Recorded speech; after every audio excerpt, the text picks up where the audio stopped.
يا أمة محمد، ماذا قدمتم لإخوانكم؟ أما قال الله عن محمد صلى الله عليه وسلم والأتباع: محمد رسول الله والذين معه أشداء على الكفار رحماء بينهم. أليس نبينا صلى الله عليه وسلم هو الذي قال: الراحمون يرحمهم الرحمن؟ أليس هو الذي قال: ارحموا من في الأرض يرحمكم من في السماء؟ ارحموا من في الأرض يرحمكم من في السماء.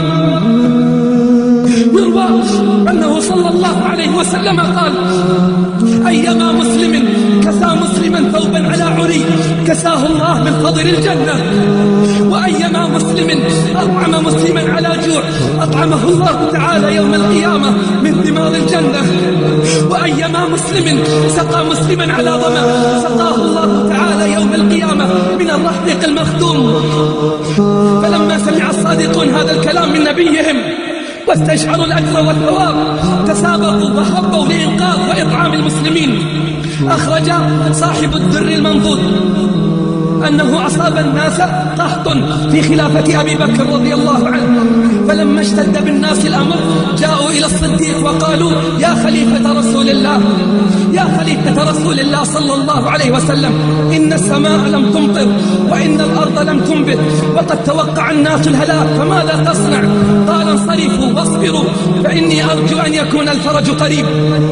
فلما أصبحوا خرجوا من بيوتهم على أصوات قافلة من 1000 بعير محملة برا وزيتا ودقيقا، فأناخت بباب عثمان رضي الله عنه، فجاء إليه التجار فقال: ما تريدون؟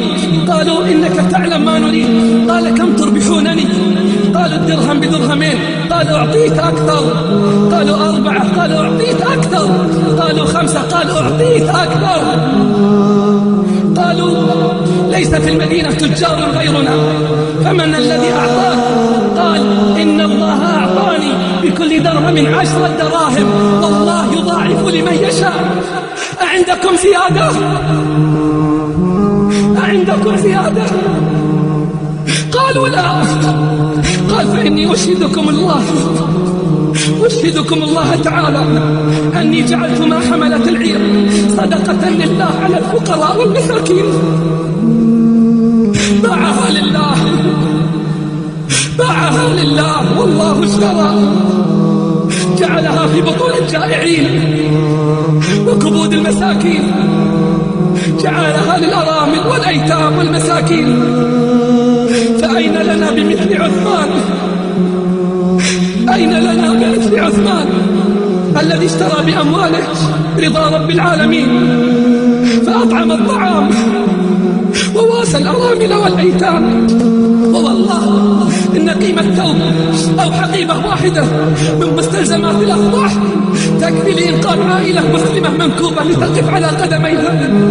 وأنا والله لا أبحث عن النساء، ولكن أقول بأعلى الصوت: أين الرجال؟ أين الشباب؟ أين تجار المسلمين؟ أين أغنياءهم؟ أين سياح أسبانيا وسويسرا وباقي المنتجعات السياحية؟ أين هم عن سياحة دعوية في صحراء أفريقيا؟ ثم ثم أنقذوا إخوانكم، أنقذوا إخوانكم قبل أن تسبقكم عصابات التوصيل وتجار الأعراض. كم يتقطع القلب وأنت ترى البؤساء ولا تستطيع أن تصنع لهم شيئا.